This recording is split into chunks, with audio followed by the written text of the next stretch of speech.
What is going on, fight fans? So this video is going to be my thoughts on the future of Esports Boxing Club and why I think it's gonna shock the world. I shook up the world! I shook up the world! I shook up the world! This is Edward, and you're watching Boxing Fanatico.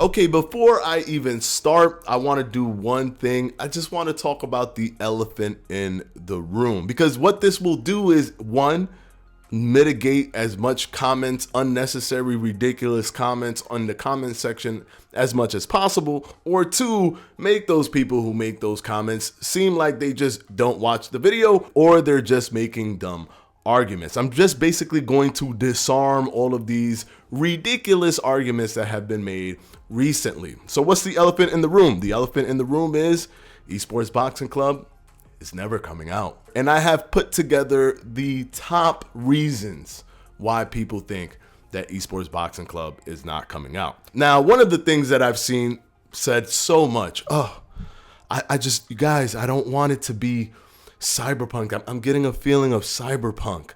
This is a cyberpunk feeling, guys. I don't know. I don't know. Really? Because this is literally the opposite in terms of marketing. Because Cyberpunk did marketing up the wazoo. All we got was marketing from Cyberpunk.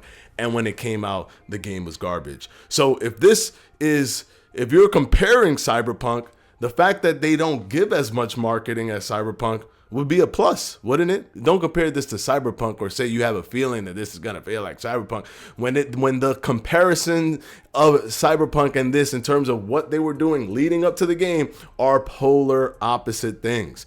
There's seldom or very little marketing coming from Steel City Interactive. There was a boatload of marketing coming from Cyberpunk, and the game was trash. Okay, now let's go ahead and take that off of the table. Now, there's people that say, well, the game's never coming out. They're just hyping us up. Keep in mind, guys, that Steel City Interactive is a incorporated business that you can search up, and you can see that they have multiple employees. And they are working on one game as indicated by their description on the official business entity. Therefore, the business exists and it's an actual business working on a game. It's not your best friend telling you, hey, this game's going to come out. Trust me, this game's really going to come. Hey, I heard about this game. It's super secret, though. I only know about it, man. And it's going to come out. Watch. It's going to come out. Trust me. No, this is not your friend. This is not your cousin. This is not the guy down the block that got secret information about a boxing game that's not coming out. You're like, man, he's lying. This ain't none of that. This is a business that's literally focused on making only one game right now. That's what this is. So please take that out of your head. And finally, for those of you who are saying this is a scam, this game is a scam. They're making something, but it's a scam. What? Somebody do the math for me. How do you scam people with a product, yet you never charge them a single cent for the product? Where's the payoff? I really need to know how you get paid off for such a horribly constructed plan and scam where the game never comes out, you never get money for it. And that's all I'm going to say. How do you work that? I've even heard conspiracy theories that this is just a tech demo so that they can be bought out by somebody huge. Well, if that's the case, then why did they get an offer by a big consortium to buy them out and they declined it? Anybody? Anyone? Wouldn't that be the thing that they're trying to do? Why would they hold off for someone else to try to buy them out? Anybody? Guys, the game is coming out. Do not equate information and marketing to a game coming out. That's not how it works. Most indie titles do not have much marketing. because they normally don't have hype before the release. The hype normally comes after the release. And this is what we're going to get into as to why I think this game is actually going to shock the world in the gaming industry. Now, I'm sorry about that. It's just that people are so annoying. So I'm sorry about that. I'm sorry about that long breakdown on something so ridiculous, whatever. But I'm still editing this into the video.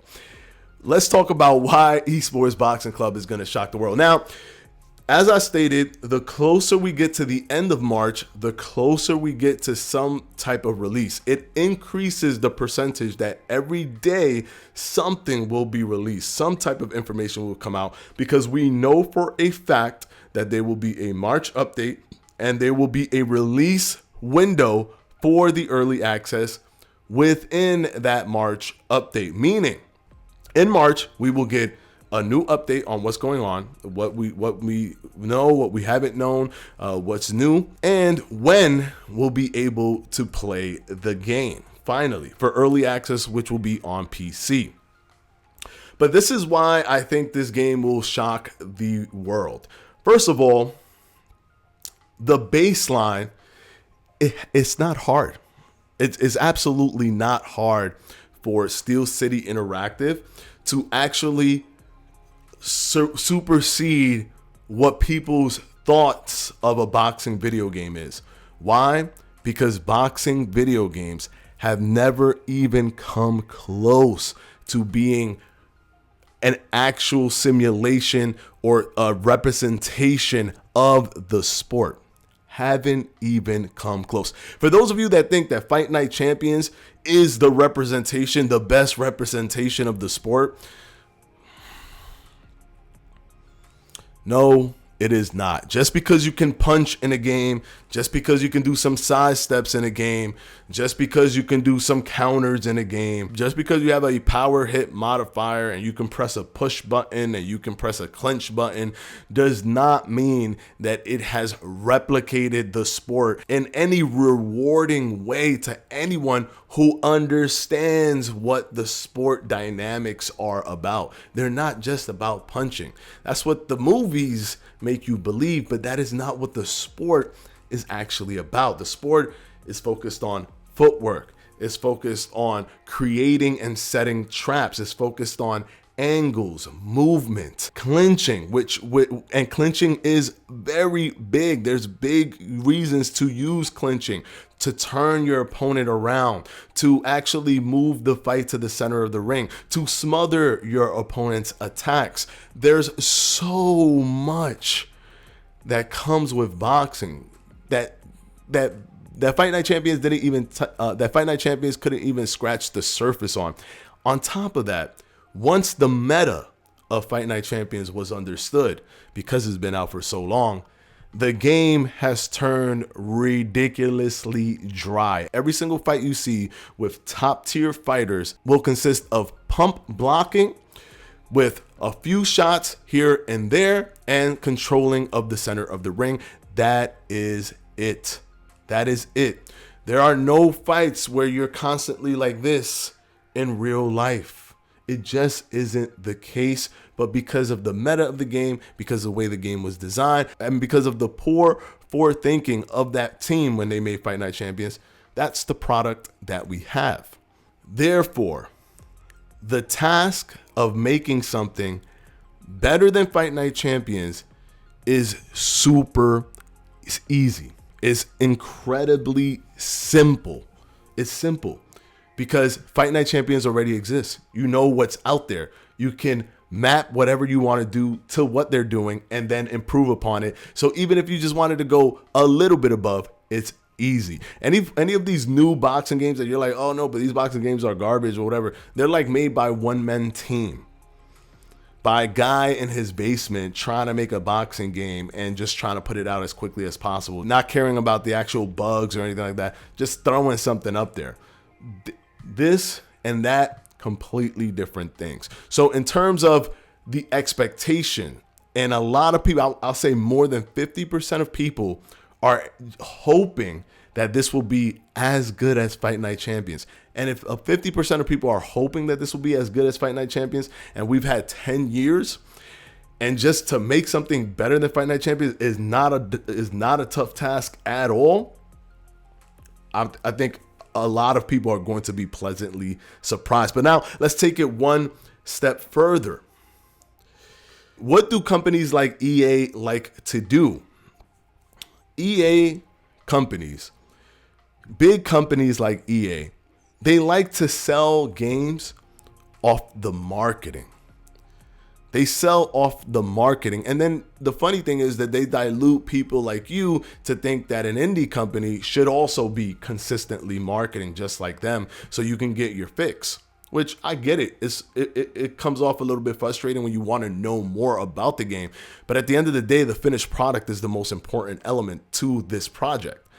But EA is notorious for being able to build marketing and then sell you a product subpar, mediocre, but can just get the job done.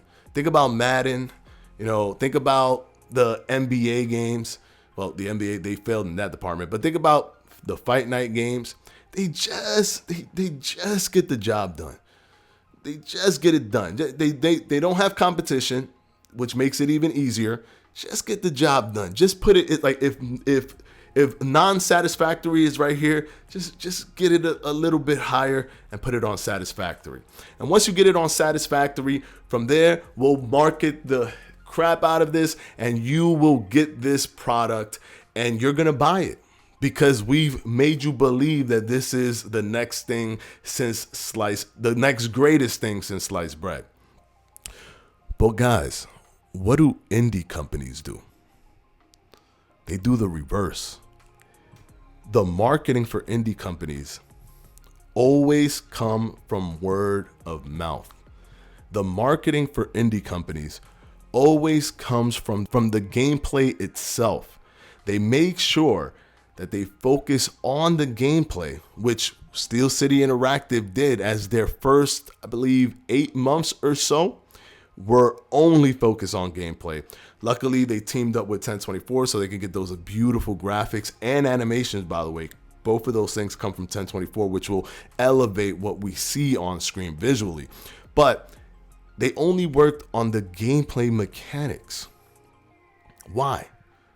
Because they want to sell the game via word of mouth, not via the marketing. You have to market, yes, but they want their strongest marketing asset to be the game itself. Now, I haven't played this game, but I just keep seeing it everywhere. It's a game called Valheim, a new game. People are touting this as possibly the best MMO of 2021. No one knew about it. It came out of left field, but it's doing all of the things right. Guys, what is that? A small team. Barely any marketing was done for that game, but they put their heads down and they worked on the gameplay. And when it came out, lo and behold, it's one of those sleeper, no one was expecting, that just killed the game, and now it's one of the best MMOs that people can play at this point. The reason you may feel disheartened by Esports Boxing Club is because in an unprecedented kind of way, there's hype before an indie project is released. This normally doesn't happen. The hype normally takes place after the project is released, but there's hype before.